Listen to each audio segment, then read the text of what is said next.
ते दुःख, ती नीरव शांतता मला आज अनुभवायला मिळत आहे. आता याचं कारण आपल्याला अनेक प्रकाराने सांगता येतात किंवा शब्दात ते मांडता येते असं नाही आहे. आपण जेव्हा सुरुवातीला लागतो तेव्हा मोठा एक उत्साह राहतं, एक आनंद असतो.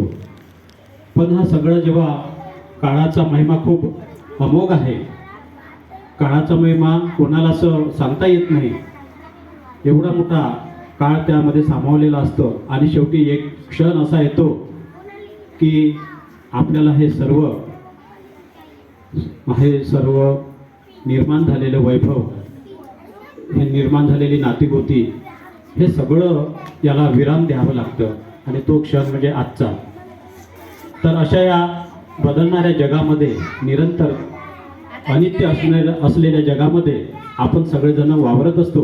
आणि हा क्षण, ही घटना सगळ्यांच्या आयुष्यामध्ये कधी ना कधी ते येतच असते. विद्यार्थी मित्रांनो, तुम्ही भरभरून माझी स्तुती केली. खूप तुम्ही माझ्याविषयीचं प्रेम, अंतःकरण तुम्ही उलगडून दाखवलं. आणि खरं म्हणजे हे खरं म्हणजे तुमच्या अंतःकरणापर्यंत पोहोचण्याचं हे खरं म्हणजे एक हातोटी प्रत्येक शिक्षकाला लाभलेली असते. ती काहींना थोडीशी असते, काहींना जास्त असते. आता एकदा मी लग्नाला गेलो होतो वणीला. आता माझी पहिली अपॉइंटमेंट म्हणजे तिथे वणीमध्येच होती. जुळे टीचर आहे तुमच्या, ह्या सुद्धा वणीमध्येच होत्या.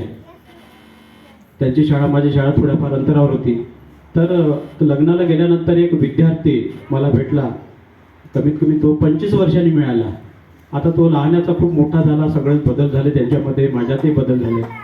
परंतु लग्नामध्ये भेटल्यावर त्यांनी आठवण सांगितली. सर म्हणे, शिवाजी महाराज आणि अफजल खानाचा वध हे तुम्ही म्हणजे वर्गामध्ये एवढं सुंदर शिकवलं त्यावेळेस, का तुम्ही जे शिकवत होते तो क्षण माझ्या अंतःकरणामध्ये, मनामध्ये अजूनही जसेच्या तसं आहे.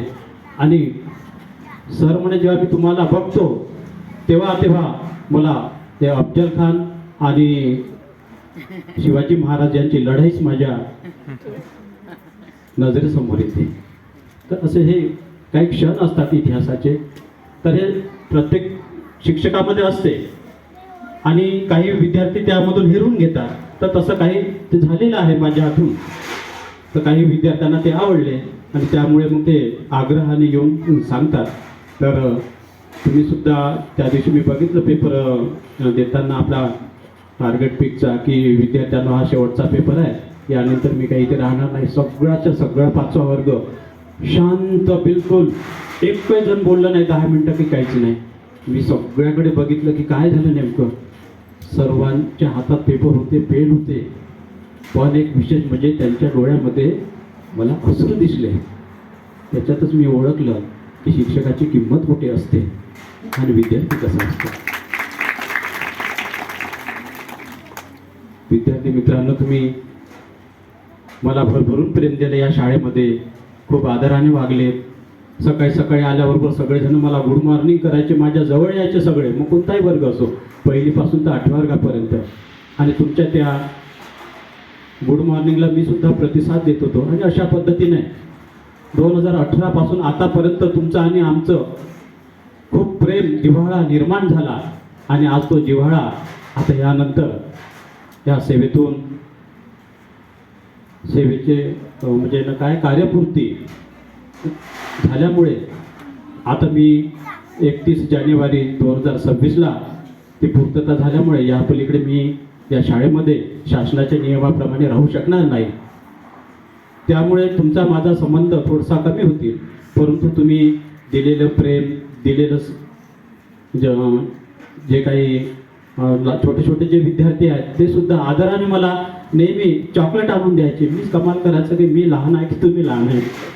तर त्यांचे ते चॉकलेट खातानाच मला एक वेगळंपण असं जाणवत होतं की खरंच विद्यार्थी या अजूनही या पृथ्वीच्या तलावरती विद्यार्थीपण, जसं बालपण म्हणतो तसं विद्यार्थीपण अजूनही जिवंत आहे.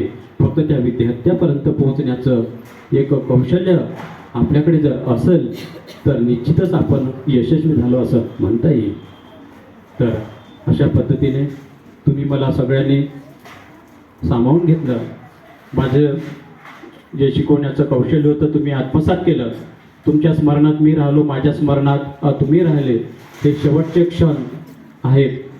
या शाळेमध्ये असताना आमच्या आदरणीय आशाताई मोहल्ले मॅडम यांचं सुद्धा सहकार्य खूप लाभलं. त्यांची हातोटी ही वेगळीच आहे. ते तर सगळ्यांचे मन जिंकणाऱ्या आहेत. त्या कधीच मी कोणताही प्रॉब्लेम त्यांच्यासमोर सांगू कधीच त्यांनी नाही म्हटलेलं नाही. विद्यार्थ्यांच्या अनुपस्थितीबद्दल किंवा युटाईजबद्दल किंवा अनेक गोष्टीबद्दल.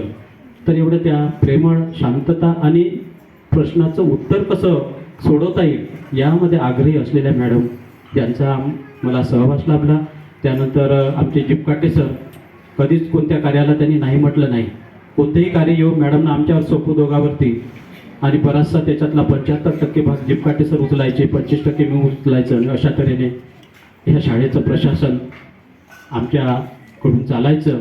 मॅडमचा त्यांचा त्या कार्यक्रमाला वरदहस्त असायचा. चंदनखेडे सर, त्यांच्याबद्दल सांगण्यासारखं तर काहीच नाही, कारण ते एक आजच्या नवीन युगातले ते एक टेक्नॉलॉजीच आहे. त्याच्यामुळं त्यामधला कोणताही प्रॉब्लेम येऊ त्यांनी आम्हाला भरभरून सहकार्य दिलं.